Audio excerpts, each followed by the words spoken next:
Hi students, let's look at this question which is on graphs, parametric equation. I believe this question is taken from one of EJC tutorial question 2. Okay, so a curve C has a parametric equation of x equals to t cubed plus 2t, and y equals to 5 sine t, where t is between 0 and 3 pi over 2 inclusive. So I think the main thing is to understand what is parametric equation. So parametric equation, just like the name suggests, the parameter is actually king. What you need to understand is that there's a curve here where the parameter dictates how it behaves. So it's from 0 to 3 pi over 2. Firstly, what you do is you just take 0 and replace into this equation and see what coordinates you get. Then after which you slowly increase from 0 to 0 0.1, 0 0.2, all the real values there up until 3 pi over 2. So to use the Desmos graph to illustrate it, this is how it looks like from A0 equals to 0. If I were to replace into this equation here, obviously this is 0 and this is 0. So I get from the origin here, then as I increase, it goes up and it will just go down and go to 3 pi over 2.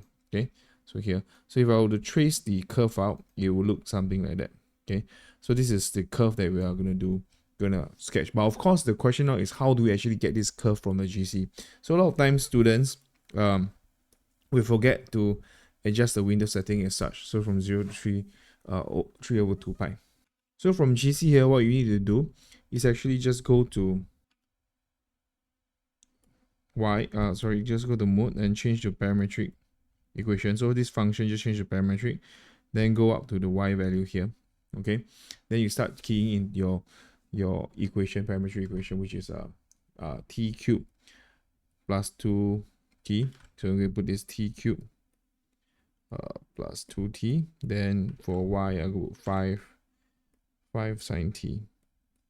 Okay, bracket. There you go. Now, of course, if you were to put from, you're going to go to graph, zoom standard first, you get this graph here. Now, take note, your GC by default, you will put from 0 to 0 to 2 pi, I think 2 pi. The GC's default is 0 to 2 pi, if I'm not mistaken. You go to window, you see this is 2 pi, there you go. All right.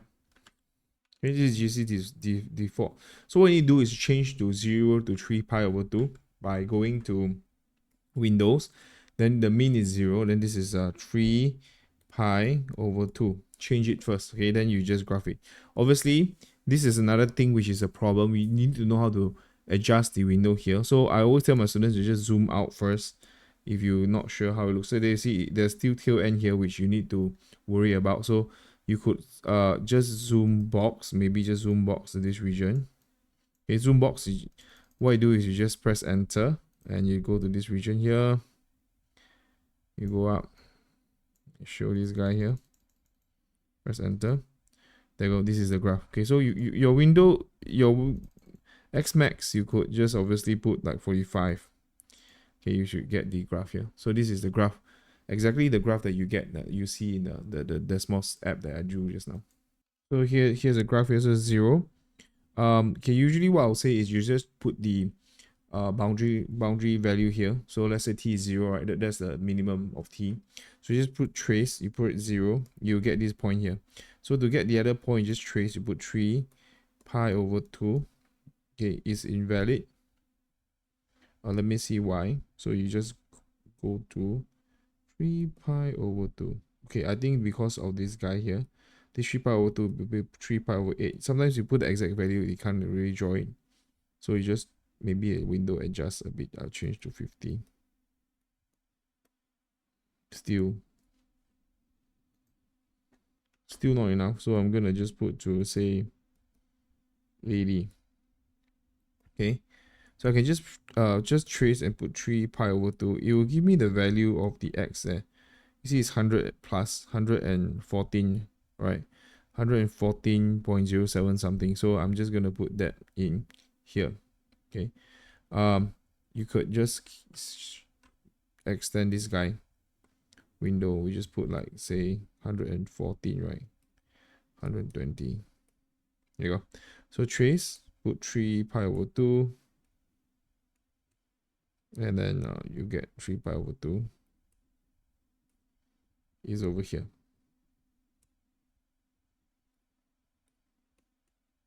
Press enter, you get here. Right. So that's that. it's often good to just put a value here, so t is 0. Then this guy, just point t equals to 3 pi over 2. Okay, 3 over 2 pi here. This guy will be, the non-exact value 3SF will be 114 negative 5. Okay, that's that. So then we need to find this guy here. This guy shouldn't be an issue. You just let y be 0. Y be 0, 5 sine t equals to 0. You just need to find out what is your t value which corresponds to y0, because when y0, we know that t, so this basically sine t is 0. So we know sine t is 0 is when t equals to 0 pi, 2 pi and so on. Okay, so obviously pi is this. So I'm going to key this in. You know that this guy will be, if you want the exact value for x, when x is pi, it will be, this will be pi cube plus 2 pi comma 0. Okay, so this is pi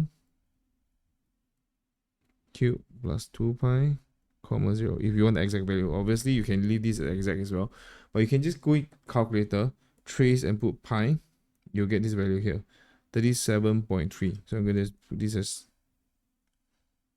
37.3, not non-exact. Okay, that's it. So this is a graph here. Now, then you're told that there's a line y equals to 1 minus x. 1 minus x would be here, right? Just cut down negative x, yeah. So find the point of intersection. Now, understand this. If you want to satisfy both of this equation, just like in secondary school, if say I want to find the intersection between y1 and y2, what I do is I just need to equate both of the equation, right? So it's the same thing. If I will want to satisfy the parametric equation and the curve equation, I just need to substitute this entire thing into the line equation, because I need to satisfy both equations. Okay, so this is it. So I'm going to substitute this in. I'll get 5 sine t 1 minus t cubed plus 2t. Now this guy, I can solve the t value here. I can solve this equation here by using GC. Okay, I need to use GC to solve this. So let this be y1. Then I just solve for y equals 0. That's all. So go to GC, you use function. So go to mode, then change to function here. Then go up. Then you're just gonna key this in. T cubed plus 2t. Then minus 1. Then plus 5 sine t. Okay, that's it. Then you just graph this out, right? You get this value here. Do you see that? So I'm going to zoom in. This is the solution here. So second, calculate 0. I need this guy here. This is my solution. Right bound, press enter again. 0.1427875. That's about it. Then what I need to do is then find the intersection point by replacing this guy into this original point. That's all. Okay, so just all. Obviously you can use GC to do that. Go back to the parametric mode. Your equation should be there. Then graph it again. Then what you do, just trace and put in 0.14278. Then you trace it, you get this value here. That will be your intersection point. So these are the coordinates of the intersection point, and there's only one. Okay, so that's how you do this question in Proficiency. If you have any questions at all, please do let us know, and I'll see you in the next question.